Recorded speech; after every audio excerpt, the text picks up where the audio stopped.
लगा, अब क्या होगा, क्या मैं मर जाऊंगा? और जैसे ही मृत्यु का भय आया उसको, जब तक कोई साथ देने वाला था ना तब तो अहंकार था, अब जैसे मरने का भय आया तो आंखों में आंसू आ गए कंस के। उस कृष्ण को मैं कैसे मारूं? आंखों में आंसू आए और नाम किसका? कृष्ण का। कृष्ण को कैसे मारूं?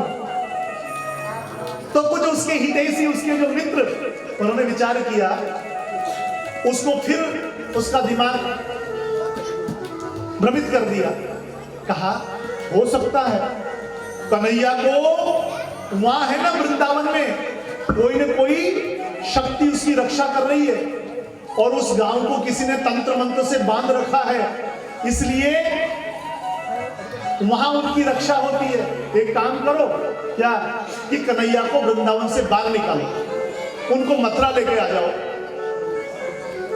तो कृष्ण को समाप्त किया जा सकता है।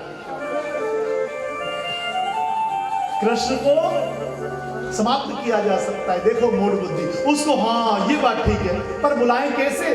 कोई आयोजन रखो। आयोजन रखा, तैयारी हुई, ऐसी प्रतियोगिता,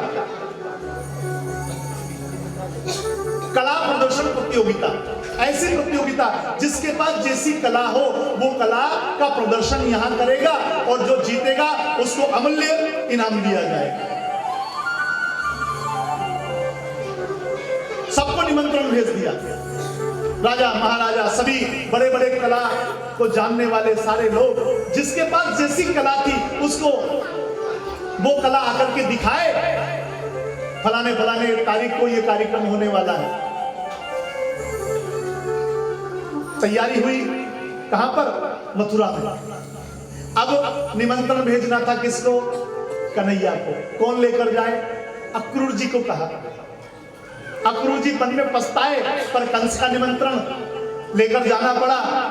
रास्ते में रुदन करते हुए, मन में विचार करते हुए भगवान का चरण चिन्ह जब सामने नजर आया, उसको प्रणाम किया। वहां की धूली, वृंदावन का जो कांकड़ था ना, वहीं उतर गए और भगवान के चरणों की धूली माथे पे लगाई, आंखों पे लगाई, सर के ऊपर लगाई। हम ब्रज जब जाते हैं ना, वृंदावन आदि ब्रज में, ब्रज 84 कोस का है।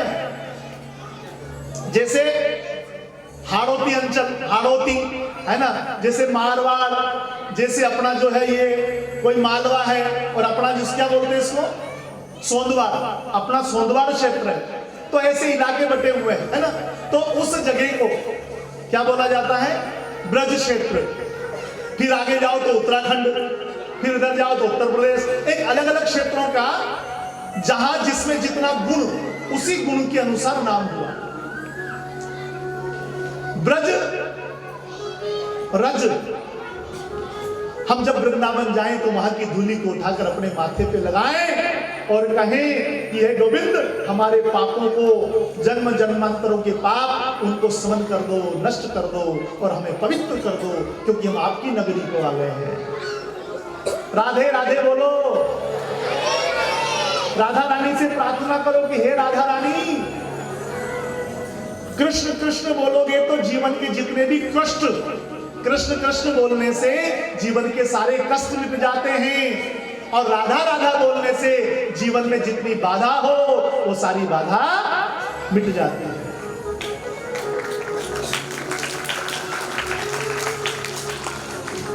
छोटे छोटे बच्चे जब निकलते हैं तो क्या बोलते हैं? गुरुजी राधे राधे, राधे राधे। उनको चॉकलेट लेकर जाते हैं साथ में, ताकि वो राधा राधा बोले। हाँ,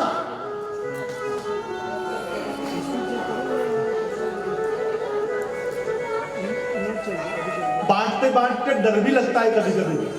हाँ, बड़ा छोरा छोरे को खिलाड़ नहीं दे। बोलो वृंदावन बिहारी परमपिता परमात्मा, बोलो राधे राधे। जीवन की सारी बाधाएं मिट जाए। उस ब्रजरज की इतनी महिमा। अक्रूर जी महाराज आए, डरते डरते प्रवेश किया वृंदावन में। अक्रूर जी को देखा, नंद बाबा आदि ने सबने अवगानी करी, पधारो, स्वागत सत्कार किया बड़े प्रेम और भाव के साथ। शाम के समय कृष्ण बलराम भी गैया लेकर आ गए, भोजन करवाया, अक्रूर जी से बहुत सेवा करी। समय हुआ, हरि बोल, समय हुआ, किस लिए आए हो? मैं कंस का संदेशा लेकर के आया हूं। वहां कोई कार्यक्रम रखा है और नंद बाबा से बोल रहे हैं कि कंस ने कार्यक्रम रखा है, कला प्रदर्शन प्रतियोगिता, उसमें दूध दही घी, जो भी मेहमान आएंगे उनके लिए दूध दही घी आपको व्यवस्था करके ले जाना है। नंद बाबा ने हाँ भरी, क्योंकि उनके वहां दूध दही की नदियां बहती थी। वो सारी तैयारियां करने लगे जाने की, तो कृष्ण बलराम ने विचार किया अपन भी चले। और कृष्ण बलराम ने दोनों ने प्रार्थना करी कि बाबा, हे मां, हम भी मथुरा जाना चाहते हैं, हम भी उस कार्यक्रम को देखना चाहते हैं। माता रोने लगी, रुदन करने लगी, मना करने, नहीं। जैसे वहां का नाम आया, कन्हैया को कैसे छोड़े। बहुत हट करी, मना किया, हट करी, बहुत अनुनय विनय के साथ बाबा ने कहा कि बच्चे को रुलाओ मत, बाल हट, जब तक इनकी इच्छा पूरी नहीं होगी मानेंगे नहीं। कोई बात नहीं, जाने दो, मैं अपने साथ ले जाऊंगा, वापस लेके आ जाऊंगा। पर मां ने यूं नहीं कहा कि ठीक है ले जाओ, नहीं। मां का दिल रो रहा था, वो घबरा रही थी, न जाने कैसे कैसे आतताइयों से इसकी भगवान ने रक्षा करी है, मेरे कुल देवता ने रक्षा करी है, और फिर ये मथुरा जाए। बहुत दुख हुआ माता को, आखिरकार बहुत समझा करके, और सारी तैयारियां, जब ये बात गोपियों ने सुनी, गोपियां विलाप करने लगी कि कन्हैया हमें छोड़ के जा रहा है, हम बिना मोल की उसकी दासियां हैं, उसको पता नहीं उसके बिना हम कैसे रहेंगे, कन्हैया हमें छोड़कर कैसे जा सकता है। रुदन करने लगी सारी गोपियां, रोने लगी। कौन लेने आया गोविंद को? कौन लेने आया? अक्रूर जी। कौन? अक्रूर जी, कंस के मंत्री अक्रूर। नहीं, उनका नाम अक्रूर नहीं, उनका नाम तो क्रूर क्रूर होना चाहिए। वो तो क्रूरता से भरे हुए हैं, हमारे अमूल्य धन को हमसे छीन कर ले जा रहे हैं। कन्हैया जाने के लिए तैयार? हाँ, कन्हैया ने बोल दिया। सब गोपियां जिस मार्ग से, जो रास्ता मथुरा जाता था ना, वहां जाकर के, और सारी गोपियां खड़ी हो गई। जैसे ही गाड़ियों में सारा सामान नंद बाबा ने, दूध दही आदि घी के घड़े रख लिए, सारे यादव चलने की तैयारी, और अक्रूर जी के रथ पे कृष्ण बलराम मथुरा की ओर।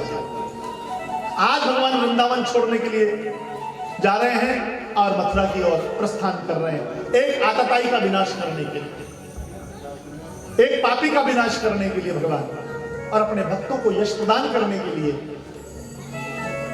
अक्रूर जी के मन में बहुत बड़ा भाव, आंखों में आंसू, पर मालिक का आदेश पालना करनी पड़ेगी। जैसे ही रथ आगे गया तो सारी गोपियां मार्ग में खड़ी हो गई। ये क्या है गोविंद, तुम्हें तनिक दया नहीं आई, हमको छोड़ के जा रहे हो, हम तुझे ऐसे जाने नहीं देंगे। जैसे जल के बिना मछली जीवित नहीं रहती, आत्मा के बिना शरीर किसी काम का नहीं, ऐसे ही तुम्हारा और हमारा हाल है। तुम हमारे प्राणों के धन हो, हम तुम्हें ऐसे नहीं जाने देंगे। तुम्हारे मन में दया नहीं है। सो गई सामने, लेट गई। कन्हैया उतरे, जैसे उतरे ना तो सब खड़ी हो गई, कन्हैया को घेर लिया। तो कन्हैया धीरे धीरे इधर बात करते करते रास्ता साफ कर दिया। गोपियां थोड़ी अलग हटी और अक्रूर जी की ओर इशारा किया बांके बिहारी ने, तो अक्रूर जी रथ को आगे निकाल ले गए और उनको समझाते समझाते, बात करते करते करते करते दौड़ करके रथ में बैठ गए। मेरे गोविंद कैसे पीछा छुड़ाए। ऐसी रोई गोपियां कि सारे कपड़े गीले हो गए, रोते रोते बेहोश हो गई, जमीन पर गिर गई सारी गोपियां। कन्हैया की याद में। इतना प्रेम था। आज किसी को प्रेम है क्या? है किसी को प्रेम है क्या? रोते सब हैं, पर ये रोना सब झूठा रोना है, ये सब संसार का रोना है। हम एक दूसरे के लिए रोते हैं, रोते तो सब हैं। कोई धन के लिए रोता है, कोई तन के लिए रोता है, कोई परिवार के लिए, कोई स्त्री के लिए, कोई पति के लिए, कोई बच्चे के लिए, नाना प्रकार से हमारा रोना है। पर ये रोना सब स्वार्थ का है। परमार्थ का रोना भगवान के लिए रोना। हाँ, परमार्थ का रोना भगवान के लिए रोना।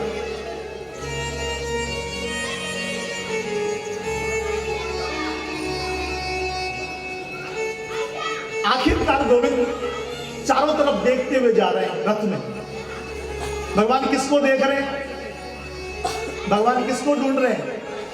गोपियां तो नजर आई, पर गोपियों में राधा नजर नहीं आई। और भगवान कृष्ण का अस्तित्व राधा के बिना अधूरा है।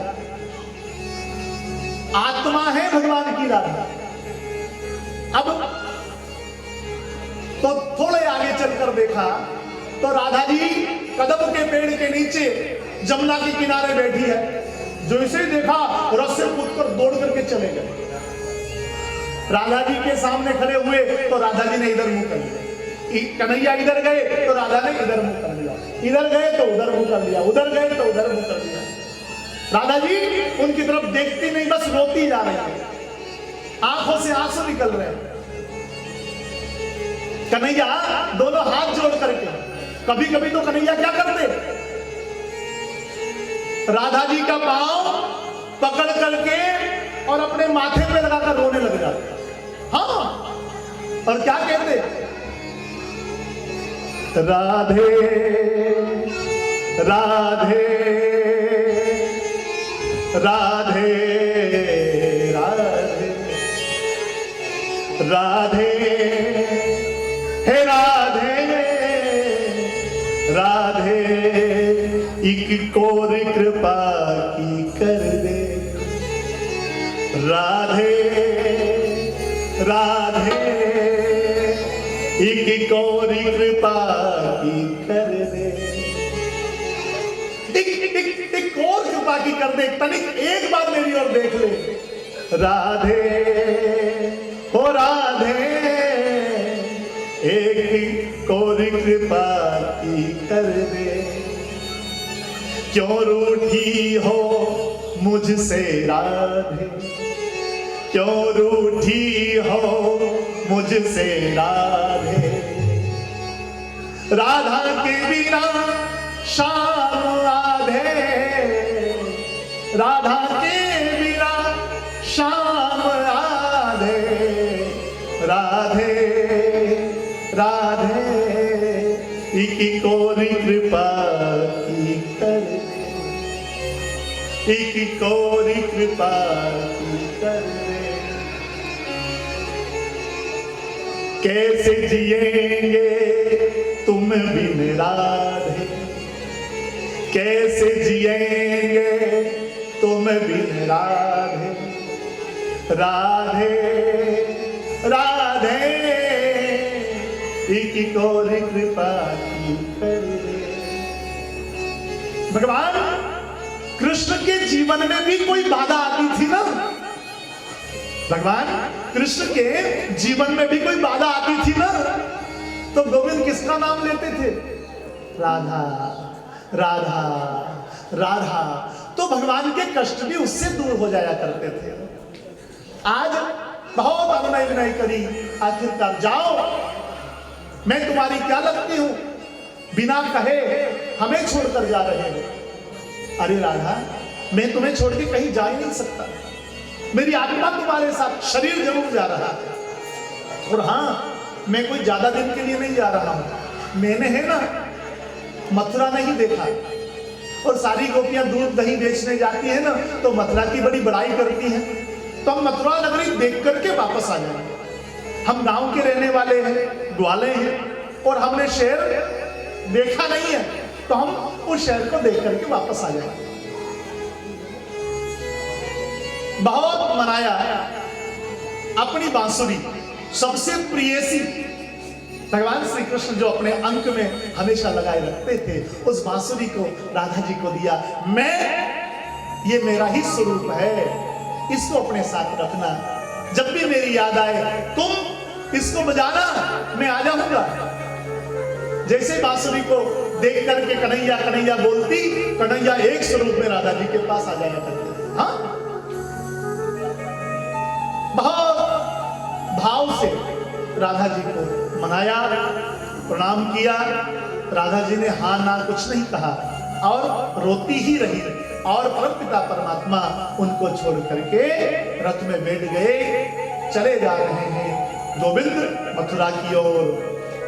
जब जैसे ही मथुरा की ओर पहुंचे, मन के अंदर जो अनेक भाव था, अक्रूर जी के भगवान ने जमुना में स्नान करके अपने स्वरूप का दर्शन करा करके उनकी शंका को मिट करके और फिर जैसे ही आगे बढ़े तो मथुरा के अंदर में पहला एक बगीचा था, उसमें यादवों को डेरा दिया। जब वहां पहुंचे, कुछ दिन बचा था, हरि बोल, कुछ दिन बचा था, कुछ समय बचा था। बाबा अगर आपकी आज्ञा हो तो मैं मथुरा नगरी देख के आ जाऊं। बाबा ने कहा उपद्रव नहीं करना। कन्हैया अपने मित्रों पर, बलराम जी को आदि सभी को साथ लेकर के, और जैसे ही मथुरा में प्रवेश किए तो सबसे पहले मथुरा का पहला दरवाजा बहुत बड़ा, पहली जोड़ी पर बहुत बड़ा दरवाजा, बहुत विशाल। अरे कन्हैया, सारे ग्वाल बाल कभी शहर में नहीं आए थे, शहर कभी देखा नहीं था, गामड़े के रहने वाले थे। उन्होंने कहा अरे कन्हैया, यहाँ के लोग इतने बड़े बड़े हैं क्या? मथुरा में इतने बड़े बड़े लोग रहते हैं क्या? क्यों इतने बड़े बड़े दरवाजे? कन्हैया ने कहा नहीं, ये मथुरा है ना, राजा महाराजा का गढ़ है, यहाँ लोग हाथी और घोड़ों पे चलते हैं, इसलिए इतने बड़े बड़े दरवाजे होते हैं, बड़े बड़े फाटक। आगे गए, अंदर प्रवेश किया, बहुत सुंदर बड़े बड़े मार्ग, बहुत सुंदर, एक तिनका भी नजर नहीं आए। चारों तरफ देखो फूल फुलवारियां आदि आदि लगी हुई है, चंदन जैसी महक खुशबू आ रही है फूलों की। इतना दिव्य, इतना पवित्र मथुरा। जैसे ही कन्हैया जब अंदर गए तो चारों तरफ अट्टालियों से, अपनी मेल मेड़ियों से निकल करके सारे गोपियां, मथुरा की रहने वाली मथुरांगनाएं, मथुरा के सारे लोग भगवान को निहारने लगे और सब विचार करते हैं क्या ये वही कन्हैया है? कन्हैया को देखते ही वो समझ गए कि हाँ ये वही होना चाहिए। डुंगराले से बाल, इतने सुंदर तिरछी चितवन गोविंद की, मेरा बाल के बिहारी इतना सुंदर दिखता है, झगुलिया पहने हुए, हाँ यही होना चाहिए। ये वही गोविंद है जिसके लिए गोपियां रोती थी। क्या ये वही है जिसने बड़े बड़े दैत्यों का संहार किया? हाँ ये वही है। अरे पापी कंस, कौन कहने लगे?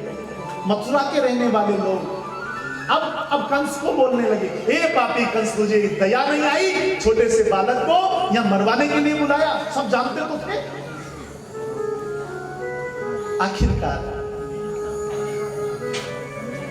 परमपिता परमात्मा बड़े प्रेम और भाव के साथ जैसे अंदर प्रवेश कर रहे हैं, मथुरा नगरी को देखते हुए बड़ी बड़ी मेल मेलियां, अरे ऐसा तो हमने कभी देखा नहीं, हम तो गांव के रहने वाले ग्वाले हैं। जैसे ही उन्होंने देखा, आगे गए तो एक रजक कपड़े की पोटली लेकर के आ रहा था, एक बहुत सुंदर रेशम से कपड़े की गांठ बांधे हुए। पहली बार दूर से गांठ चमक रही थी। वो रजक, वो धोबी कपड़े धो करके पोटली बना करके ला रहा था। जैसे ही उन्होंने उसके पास जाकर के प्रणाम किया, हाथ जोड़कर कहा कि हे भगवान, ये पोटली में क्या है?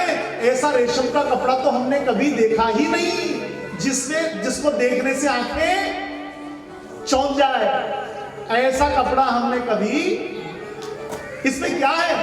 तो उसने मदिरा पान कर रखा था। उसने धक्का मार दिया, दूर हटो ग्वाले, तुम क्या जानो इन कपड़ों में, ये राजा और महाराजा के कपड़े हैं, ये कंस के कपड़े हैं। तो दोनों हाथ जोड़कर कहा कि कंस के कपड़े, राजा और महाराजा के कपड़े? हमने सुना है कि राजा और महाराजा सोने चांदी के तारों के कपड़े, उसमें माणिक लगे होते हैं, हीरे मोती जड़े होते हैं, हम वो कपड़े देखना चाहते हैं, एक बार दर्शन करा उन कपड़ों का। उनको दूर हटा दिया, चलो हटो यहां से, तुम क्या जानो इन कपड़ों में? कन्हैया ने कहा हम तो सीधा सीधा पूछ रहे हैं और तू तो टेढ़ी टेढ़ी बात करता है। तो गोविंद ने एक मुट्ठी को बांध करके जैसे ही प्रहार किया, तो जैसे भुट्टा टूट के गिरता है ना, ऐसे गर्दन टूट के गिर। बोलो वृंदावन बिहारी लाल, सावरिया सेठ की जय। आज भगवान ने उस रजक को समाप्त कर दिया और पोटली खोली, कपड़े बहुत सुंदर, सब ग्वाल वालों ने, कन्हैया ने, सबने कपड़े पहन लिए। अब राजा महाराजा के बड़े लंबे लंबे कपड़े, अब वो बालक तो नजर आवे नहीं, बस कपड़े कपड़े, ओछको वो कपड़े कपड़े नजर आए। और पीछे चले ना, तो पीछे वो पल्ला है ना, पल्ला पीछे का पल्ला कुर्ते का, तो वो बुहारी करता चले, कपड़े चलते हुए। वारे गोविंद, ये रजक कौन था? भगवान इस रजक की ही वजह से, इनके ही वचनों से सीता जी को वनवास हुआ था, है ना? सीता जी कहां रही? वाल्मीकि जी महाराज के वहां पर जंगल में उनको जाना पड़ा था, उनके कटु वचन कहने पर। परमपिता परमात्मा, उस समय तो मर्यादा का अवतार था ना, कुछ नहीं बोल सके। भगवान ने उस जन्म का बदला कृष्ण अवतार में, द्वापर में आकर के लिया, त्रेता का बदला। आगे गए तो एक दर्जी मिला, दर्जी ने हाथ जोड़कर कहा कि भगवान ये कपड़े मैंने ही बनाए और मैं कंस का सेवक हूं, कंस के लिए कपड़े बनाता हूं, अगर आप मुझे आशीर्वाद दें, आज्ञा दें, तो इन कपड़ों को काट छांट करके क्या बना दूं? काट छांट करके बागे बना दूं, बागे। तो ठीक है, बना दो। उन सब कपड़ों को काट छांट करके बहुत सुंदर बागे बना दिए और सारे ग्वाल वाले कन्हैया को बागे पहना दिए। आज अब वो गावड़े के ग्वाले नहीं दिख रहे थे, अब क्या दिख रहे थे? वो राजकुमार लग रहे थे, वो राजा के लड़के हो सारे, बहुत सुंदर। आशीर्वाद दिया, जा तेरा कल्याण होगा। दर्जी को आशीर्वाद। आगे गए तो आगे श्रीदामा माली मिला। माली पोटली लेकर जा रहा था माला की, उसको कन्हैया को देखकर मोहित हो गया। उन्होंने कहा भगवान ये मालाएं मैं कंस के लिए ले जाता हूं, अगर आप कहें। हरि बोल, हरि बोल, राधे बोल। अगर आप कहें तो ये माला मैं आपको पहना दूं। भगवान ने कहा ठीक है। सब ग्वाल वालों को माला पहना दी गई। कुब्जा मिली, कुब्जा ने, कुबड़ी कुब्जा, उसने कहा भगवान चंदन का कटोरा, सोने के कटोरे में वो चंदन लेकर जा रही थी। उन्होंने कहा भगवान ये चंदन में कंस के लिए ले जाती हूं, अगर आपकी आज्ञा हो तो मैं आपको समर्पित कर दूं। भगवान ने हामी भरी। आज कुब्जा के द्वारा मथुरा का राजा राज तिलक कर दिया। किसको? कन्हैया को तिलक लगा दिया। आज पहली बार चंदन लगाए भगवान को। पहले तो गोबर का टीका लगाती थी माँ, गोबर का तिलक करती थी, गाय के गोबर का। आज पहली बार कुब्जा के द्वारा भगवान ठाकुर को चंदन लगाया गया। बहुत आनंद हो गया। परमपिता परमात्मा उसको आशीर्वाद दिया। उस कुबड़ी कुब्जा को भगवान ने सुंदर रूप दिया। उसके बाद भगवान रणभूमि में गए, वहां धनुष रखा हुआ था। सेवकों को, जो कंस के सेवक थे, उनको वहां से भगाया, चौकीदारों को। उस धनुष को भगवान ने उठाया और तोड़ दिया। ये आवाज जब कंस के पास गई, कंस के पास सूचना गई कि वो कृष्ण, वो ग्वाला जिसने धनुष तोड़ दिया है। बोलो वृंदावन बिहारी लाल जय। आज कंस को पता लगा कि मेरी मृत्यु आ चुकी है। उस धनुष को कोई नहीं तोड़ सकता था। एक राम जी ने धनुष तोड़ा था, किसके लिए? राम जी ने भी धनुष तोड़ा था ना त्रेता में। किसके लिए तोड़ा था? सीता जी के लिए नहीं। सीता तो एक बहाना था किसको मारने का? रावण को मारने का। सीता जी नहीं होती तो रावण मरता क्या? है ना? किसका हरण किया? सीता जी का हरण किया रावण ने, तो ही तो कंस रावण मारा गया। तो भगवान राम ने धनुष तोड़ा रावण को मारने के लिए, और आज भगवान श्री कृष्ण ने धनुष तोड़ा कंस का विनाश करने के लिए। परमपिता परमात्मा वहां से चले, वापस अपने बाबा के पास आए। भूख लगी, कलेवा दिया, उनको भोजन दिया। उसके बाद सब विश्रांति की और सुबह सुबह का वापस समय, सारी तैयारियां, सारे कार्य से निवृत्त होकर के वही सब लोग, वो दिन आ गया, वहां रंगभूमि में पहुंचे, सारी व्यवस्थाएं हुई। आखिरकार भगवान कृष्ण बलराम के द्वारा कुवलिया पीड़ हाथी का वध, जो उसके ससुर का था, और उसके बाद में कुवलिया पीड़ हाथी को विनाश करने के बाद परमपिता परमात्मा कृष्ण बलराम जैसे ही रंगभूमि में पहुंचे तो सभी लोगों के बैठने की व्यवस्था अलग अलग करी थी उसने। एक ही सुंदर रंगभूमि बनाई थी। वहां बहुत सारे लोग तो उठ कर जाने लगे कि हम ये युद्ध देखना नहीं चाहते। बहुत सारे लोग भगवान को याद करते वहीं बैठे रहे, भगवान की जय जयकार करने लगे। और देखते ही देखते बड़े बड़े योद्धाओं को, मल्लों को, शल, कौशल, चाणों, मुष्टिक आदि बड़े बड़े योद्धाओं को भगवान ने देखते ही देखते विनाश कर दिया। और